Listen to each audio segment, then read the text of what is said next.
Welcome to Seeing Green Solutions for Our Daily Lives, the podcast where we spotlight the brands, ideas, and people making it easier to live sustainably every day. Today's episode is part of our Spotlight series, a deep dive into one of our Seeing Green Solutionists of the day. And now, today's solution. Welcome back, everyone, to episode 42 of the Seeing Green podcast. Today's deep dive is part of our Seeing Green Spotlight series. This is where we take a closer look at the Seeing Green Solutionist of the day and the real solutions they bring to help us all be a bit healthier, a bit greener in our daily lives. And I have to say, before we jump in today, I really hope you checked out our Greening My Sneakers deep dive from yesterday. Oh, that was a good one. Wasn't it? Such a fun look at material innovation. So if you haven't had a chance to listen yet, you really should. Give it a go. Today, though, we are returning to a topic that's, well, it's always popular. Sustainable apparel. Always a big one. So much happening there. Exactly. We've covered some real trailblazers before, like Benny, Made the Label, Thread Up, Nothing New, Thousand Fell, Houdini Sportswear. It's quite a list. Yeah, so if you enjoy this sector, definitely give those deep dives a listen. And, you can also find spotlights on more than 20 leaders in sustainable apparel right on the website. But the brand we're putting in the spotlight today, they're taking on the huge challenges of the apparel sector by going way beyond just sustainability. We're going deep on Christy Dawn, a brand that's really committed to true regeneration. It really is a different approach, isn't it? It fundamentally shifts the definition of fashion, I think. They aren't just trying to, minimize harm. They're actually aiming to use clothing production as a tool for ecological and social repair. That's a huge leap. It really is. So let's unpack their mission a bit. Christy Dawn is a California-born fashion brand founded in Los Angeles back in 2014. And their starting point was this radically simple idea. What if clothing could be made not just sustainably, but actually in harmony with the earth? And what's so fascinating is how they began. Because they were, a small operation, limited funding, they actually couldn't meet the minimum fabric orders from the big traditional mills. So they started using dead stock fabric. Ah, right. The leftover. Exactly. The stuff left over from larger fashion houses that was basically destined for landfill. So those beautiful kind of romantic silhouettes and timeless dresses they became known for, they were initially accidentally eco-conscious, really just built on waste reduction. Precisely. But the founders realized, over time, that just being efficient with waste, just doing less harm, it wasn't really enough to tackle the bigger planetary crisis.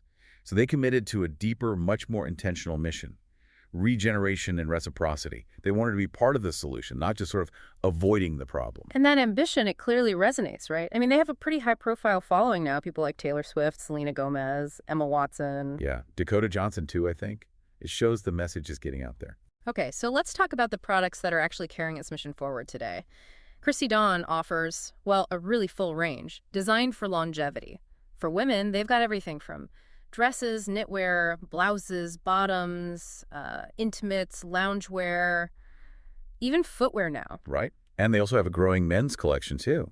Plus accessories like, alpaca, scarves, hats, bags, that sort of thing. And the design philosophy itself seems critical here. Oh, absolutely. Take their signature piece, the Dawn dress. It really exemplifies their commitment to lasting style. It's intentionally designed to be super versatile, timeless, looks great on lots of different body types. It has practical things like a drawstring waist, so you can wear it fitted or loose. Okay. And even thoughtful details like a snap closure, which adds versatility for, say, breastfeeding or just different chest sizes. So a garment is built not just for one season, but to be a real staple in a wardrobe for years. Right. That directly reduces the need for constant consumption. Exactly. Timelessness itself becomes a really crucial pillar of sustainability. Yeah, that makes sense. The moment a designer chooses an enduring style over some fleeting trend, they are directly challenging that whole waste cycle. And they prioritize high-quality craftsmanship, too, ensuring the piece actually holds up over time. Okay, but to really appreciate how radical the solution they've built is, we probably need to step back and acknowledge the scale of the problem they're challenging right now. I mean, you look at the fashion industry, and it is still one of the most resource-intensive sectors on the planet. The extraction is just staggering. We're talking about water-thirsty crops like conventional cotton, which is also heavily reliant on pesticides. Right, and then you've got synthetic fibers, which are essentially derived from fossil fuels. Yeah, plastics, basically. And when you combine that kind of destructive production with this culture of, super short-lived trends, fast fashion, Mhm. you just create these massive, continuous streams of textile waste. Historically, apparel production has just extracted and taken way more than it gives back to the earth. And that impact doesn't stop with the environment, does it? It touches human lives across this huge global supply chain. Often, it leaves the very farmers and artisans who cultivate the materials or craft the garments underpaid, undervalued, and, honestly, completely disconnected from the final product their labor helps create. Yeah. Okay, so this is where Christy Dawn steps in with this fundamental reversal. They aren't just minimizing impact, they are actively trying to give back to the earth. And that's the key difference, isn't it, between simple sustainability and true regeneration. Absolutely. And what's really fascinating here is their core principle of reciprocal relationships. They view fashion not as some linear extractive supply chain, but as a living system. The living system. What does that mean in practice? It means the health of the soil is directly tied to the financial health of the farmer, which in turn is tied to the quality of the garment and the health of the brand. It's all interconnected. So shared prosperity is actually built into the business model, not just added on later as a charitable donation or something. Exactly right. Every stakeholder, and they mean everyone, from the microbes in the soil to the farmers to the artisans to the customers, is meant to be part of that shared success. Fair wages, long-term partnerships. It's baked in. Okay, that sounds good in theory. What's the most tangible example of this? Well, the most groundbreaking example is probably their Farm to Closet initiative in India. This is a partnership with the Oshadi Collective. And they started small, really small actually, just on 4 or 5 acres of what was pretty badly chemically degraded land. Wow, okay. And now, I saw they've scaled that quite a bit. They have. It's now over 200 acres, which really proves the concept is viable, And the key is how they farm it. Right. Tell us about the practices they're using to actually heal the land there. Well, they employ really meticulous regenerative practices. They use indigenous seeds, not GMOs. They practice intercropping, which builds soil health, lots of composting, and crucially, absolutely zero chemical pesticides or synthetic fertilizers. So it's an active process. They're not just growing cotton. They're literally rebuilding the soil, restoring biodiversity, repairing water cycles. It's basically a restoration project disguised as a cotton farm. That's a good way to put it. And the social impact? You mentioned the shared prosperity model. How does that translate for the people doing the actual work on the ground? Well, the sources show these farmers are gaining real economic independence and security, which is huge. They earn, on average, 60% above the regional average wage. 60%. Yeah, 60, which ensures a true living wage, not just the minimum. And that allows them access to things like healthcare, paid time off, things often lacking in conventional supply chains. That statistic, 60% above the regional average, that's a huge statement against the typical industry norms. But here's the number that really, really blew me away when I was looking at the source material. The farm has successfully drawn down more than 2 million pounds of carbon from the atmosphere. Right. And that number is still climbing. It's incredible. That is the ultimate proof of concept, isn't it? 2 million pounds of carbon captured by just over 200 acres of farmland.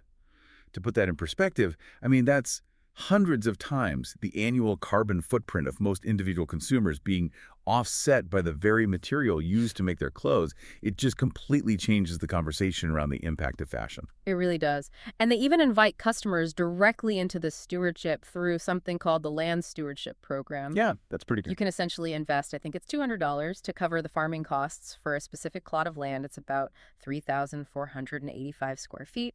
And then you receive store credit based on the yield from that plot. It creates this amazing sense of co-ownership, doesn't it? Mm-hmm. You stop being just a passive consumer, and you start becoming a direct participant in the healing process of the earth. It's brilliant, psychologically and ecologically. And that idea of partnership, of regeneration, that's what led them beyond cotton too, right? They didn't just stop in India. No, they didn't. They expanded the vision pretty boldly with the launch of what they call the world's first regenerative alpaca collection down in Peru. Okay, alpaca. How does regeneration work there? It's not farming in the same way. No, it's different. This takes the regenerative principle and applies it to a completely different and very sensitive ecosystem, the high grasslands of the Andes. They partner with indigenous Andean herders, they're known as alpaceros, to restore these fragile areas through regenerative grazing management. Okay, hold on. How does grazing actually restore land? That sounds almost counterintuitive if you think about, say, industrial cattle farming. But it's the difference between that kind of intensive static grazing and adaptive low-impact management. Alpacas themselves are soft-footed, relatively low-impact animals compared to cattle. And by using adaptive grazing where the animals graze an area intensely but for a short period, and then they're rotated quickly, allowing the pasture lots of rest time, they actually stimulate grass growth and improve soil health. It effectively helps restore the peatlands and improves the water retention capacity of those high grasslands. Wow. So that is fashion directly tied to ecosystem repair in the Andes. That's powerful. It really is. And again, you see that financial reciprocity piece in action. The reports show the alpaceros made 25% more for their fleece compared to the standard market price, and the textile artisans who process it made up to 100% more than the typical market rate. Incredible. Profitability and the healing are just. They're inextricably linked. Every decision seems designed to reinforce this idea that what is good for the land and good for the community is ultimately good for the final product and the brand's own viability. Okay, so we've got this deep commitment to regeneration with the cotton in India, the alpaca in Peru, and the sources confirm they're prioritizing using regenerative and organic cotton going forward. But they also continue to use dead stock fabrics, right? That original idea hasn't gone away? No, and that's important too. It's kind of a practical necessity, really, to address the broader industry's massive waste problem right now. They use the dead stock to divert materials that would otherwise just end up in landfills while they continue to scale up their own regenerative fiber production. So it's like a dual strategy. Clean up existing waste while simultaneously fixing the production model at the source. Makes sense. And then finally, they seem to completely close the loop through circularity with the Christy Dawn Regenerates Marketplace. Yeah, the resale platform. Right. This is their trade-in and resale platform, basically a pre-loved section online where customers can send in their gently used Christy Dawn pieces and they get store credit or even cash back for them. It's pure circularity in action. It extends the garment life cycle, gives the product a second, third, maybe even fourth life.